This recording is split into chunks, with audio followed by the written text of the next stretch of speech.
I want to come back again to verse 7, the progress report, say a little bit more about that. Notice that growth is mentioned twice in this verse, and that growth is the general number of disciples is growing greatly.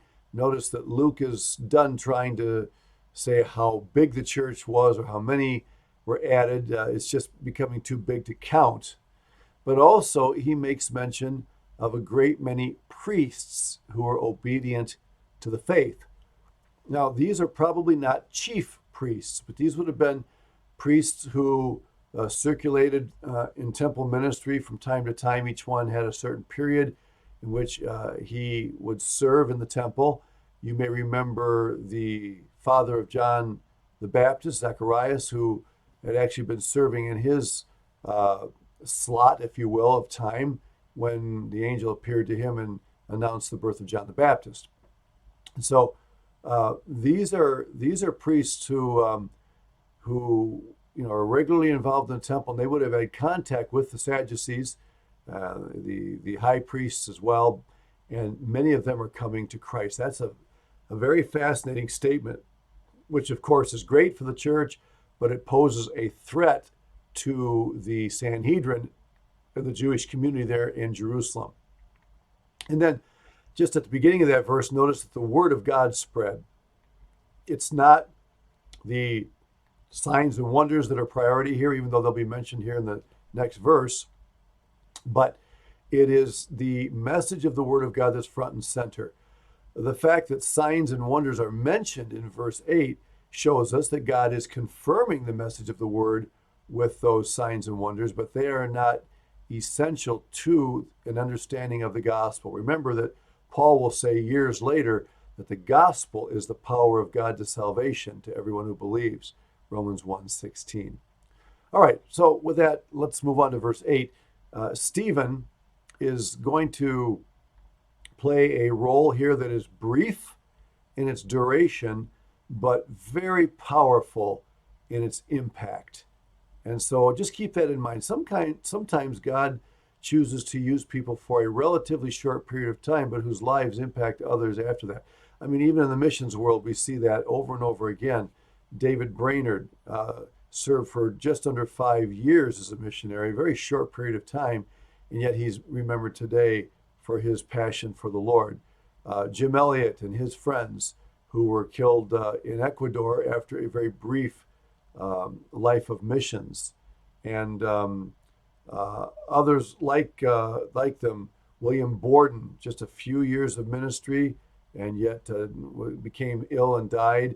And so this is the kind of thing that's going to happen with Stephen. Stephen is going to die after a very brief ministry, and yet the impact, especially on the life of the Apostle Paul, will be significant. All right? And notice he's full of faith and power, and he did wonders and signs among the people. This is the first time that someone who is not an apostle is performing signs and wonders. And again, Philip is the only other non-apostle who will do that. And why are these two permitted to do that? Why are they mentioned? Well, they're close associates of the apostles. And so even though they're not apostles themselves, being of that seven that were chosen, they are playing a very significant role of leadership. Okay. One of the things I do want to mention here is that neither Stephen nor Philip is ever said in the text here to have been involved in the distribution of goods.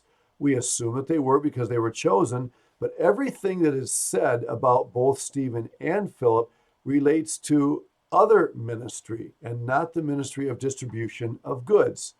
And I'll explain to you later on one of the reasons why I think that may be the case. But anyway, signs and wonders are being done here. So, what happens? Well, it's not long before a group of men stand up to challenge what Stephen is doing.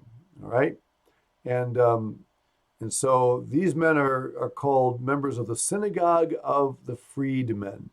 Now, a freedman is someone who at one time had been a slave of some sort, but earned his freedom by up enough money to pay for it, or perhaps performing a heroic deed, um, perhaps just out of the goodness of the slave owner's heart, the person was released. There could be any number of reasons for that to take place.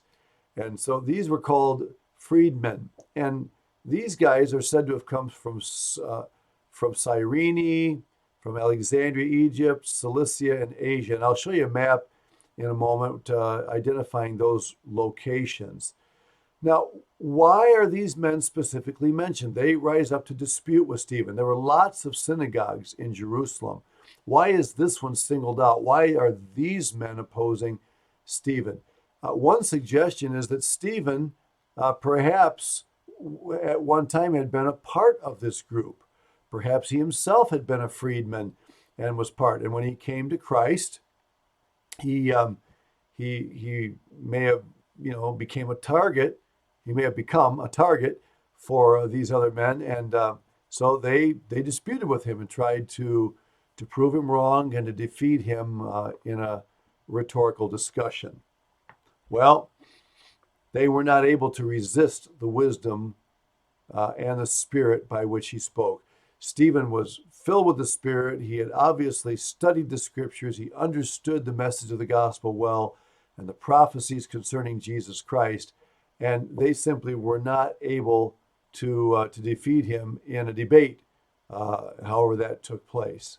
Now, here is the map I mentioned a few minutes ago regarding the location of these men who were part of the Synagogue of the Freedmen.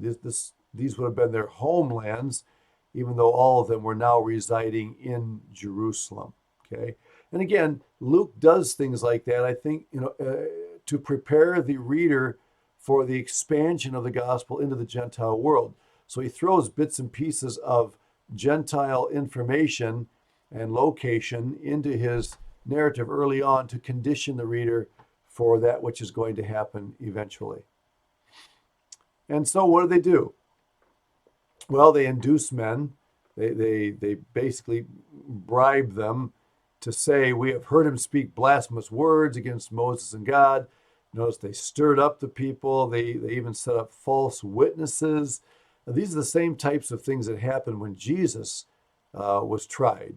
And so nothing new under the sun. The Jews are doing the same thing to try to get him to blaspheme or to blow it so that they can declare victory. And so this is very interesting. And notice the three things that they accuse him of speaking against: Moses, or the law, and you can see that he mentions the law a little later on here, but also God himself, the nature of God, and their holy place, the temple. And of course, Jesus was also accused of speaking against Moses, against God himself, and against the temple. And so now notice that he is now before the council. And the council, of course, is the Sanhedrin. So I want you to be sure to understand that while this dispute begins with men from a synagogue, because they're unable to defeat Stephen in their debate, they take him before the council, the Sanhedrin, and they want them to work him over, you see. So please keep that in mind. Stephen gives his defense before the Sanhedrin because he is victorious in his debate in the synagogue. So don't get those mixed up. Debate first, defense second. And notice that all who sat in the council looked at him and saw him looking steadfastly. We saw his face as the face of an angel. Now, there's been discussion about exactly what that means. Does it mean that there was some sort of glow on Stephen's face, a brightness of some sort? Probably not. Not that that would have been impossible, but it's probably more likely to say that Jesus, in contrast to the agitation on the countenances of those who were present, showed remarkable calm, tranquility, peace as he met before these people. And so I'm going to guess that that's probably more what Luke is trying to say here. Everybody's upset, everybody's nervous, and yet here is this man who's being brought before the Sanhedrin, a group of 70 or so men, and he is completely at ease because he's confident in what he believes and the God whom he trusts. So that's an amazing thing, and I think that's as far as you need to take it. He's not nervous, he's not fidgeting, he's not afraid of what may come next. So here is a an opportunity for Stephen to defend himself, but I just want to tuck a thought into your mind as you think about this. In reality, it's not even going to be so much a defense as it is a confrontation in which Stephen will actually take the lead in calling the Sanhedrin members into question because of what they're doing. So this will become obvious as we work our way through chapter 7. Chapter 7 is a very long chapter. We will not be dealing with it in every detail.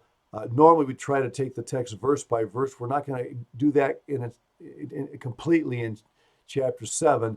I'm going to point out some specific highlights of the chapter, and I think that will serve to accomplish what we want to see in Stephen's speech. So we'll get to that in the next lecture.